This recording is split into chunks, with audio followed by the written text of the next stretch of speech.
So you just got rich. Now what? Really good question. There is a difference between getting rich and staying rich. So this could be an inheritance you receive. This could be winning the lottery. And this could be getting a big raise. This could be starting your business and getting a big contract, and now more money is coming into your world. You could get suddenly rich a lot of different ways. As a financial advisor for over 25 years, I see this all the time. And one of the biggest comments that I am hearing probably in the last 18 months is, Julia, I make a lot of money. I just can't figure out how to turn that income, how to get that money and turn it into wealth. And so today, this episode is all about the difference between getting rich and staying rich, and turn those riches into true lifelong wealth. Wealth that lasts not only your lifetime, your partner's lifetime, but your kids and possibly their kids.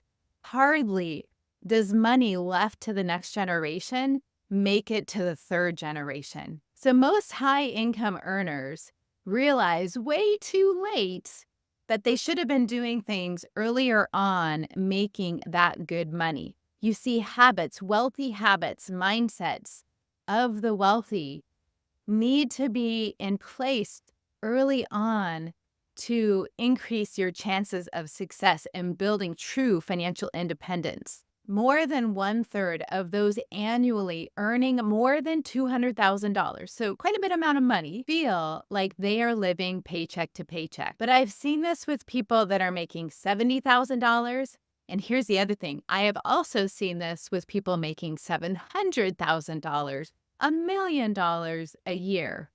So it is all in how we manage our money and the mindset that we bring to our money as well. I recently wrote a new book called Money Loves You, and in it, I talk about a parable actually from the Bible. So the idea of this parable is that what we are entrusted with, which is one thing is our income.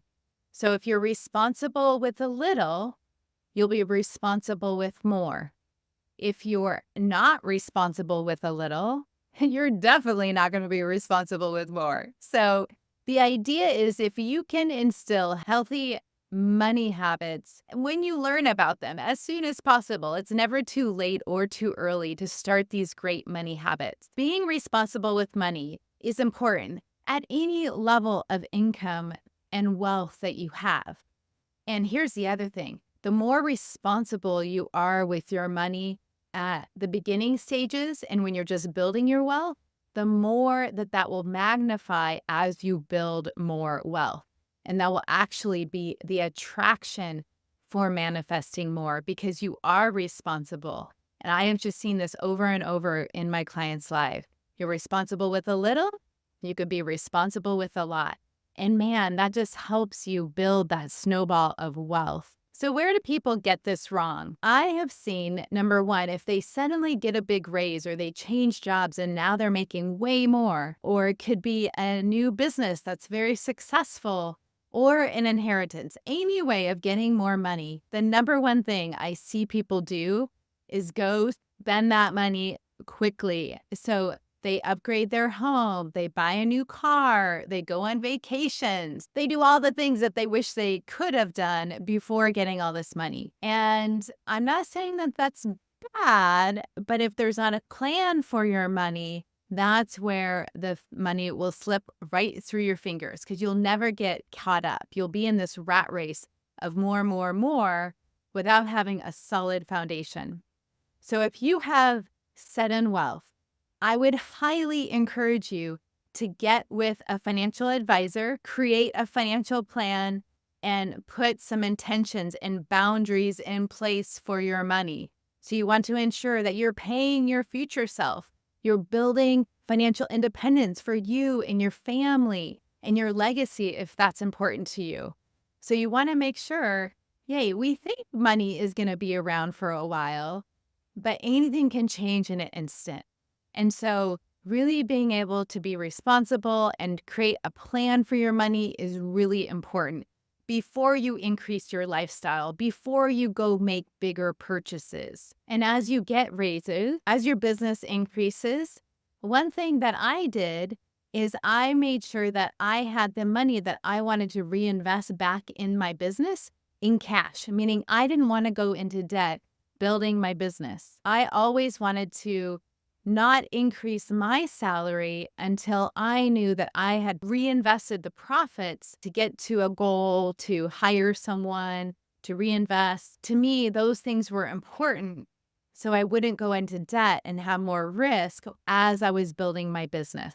And that paid off. Having a lower income actually didn't allow us to increase our lifestyle until we were well on our way. So in my new book, Money Loves You, I talk about these mindsets around wealth. And if you have sudden wealth, what I have found is sometimes you feel like maybe you don't deserve it, especially if it came to you through a loved one dying, like an inheritance, or you didn't have to work really hard to get the money. Here's the thing. If this money is in your life, you deserve it. You are worthy of this money. And a lot of times, because we don't feel like we deserve it, we figure out ways subconsciously to spend it, to give it away, to do things with it, to buy a bigger house, to buy a car. We find ways to spend this money because we don't feel innately worthy or deserving of it. So here's what I want to encourage you to do. If you do find yourself suddenly wealthy and you're having a hard time feeling like you deserve the wealth, then invest in yourself. Invest time to understand your worth. Read Money Loves You. Read other books around the mindsets of wealth, because it is just really those negative mindsets, those wealth busters, I call it, that creep in and get in the way of building true, lasting legacy and financial independence. So if you find yourself resonating with, I can make a lot of money, I just can't keep it.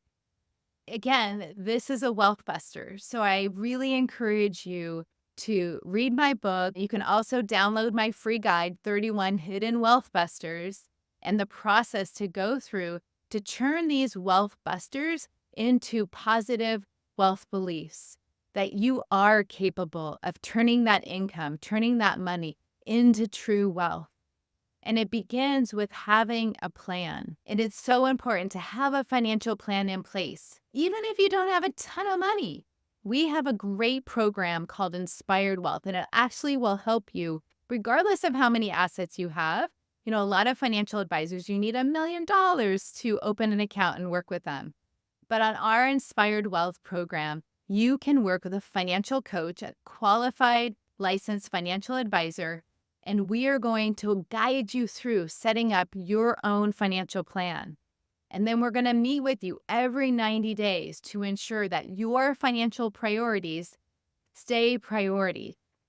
And that way, as you get this income, as your income increases, as you inherit wealth, we can keep you on track to building that financial independence and building assets that are going to provide you an income well after you retire and not work anymore. We will never have more than what we feel we deserve. Working on your healthy deserve level, I like to call it, working on this sense of worthiness and this sense of deserving, and that you have worked hard and you have gone through things in life to help you create and become who you're meant to become.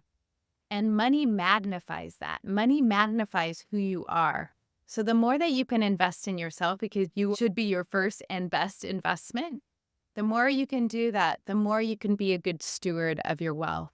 If you enjoyed this episode, make sure to hit that like button, share it with your loved ones and friends, and I'll see you next week on Financially Free with Julia Carlson.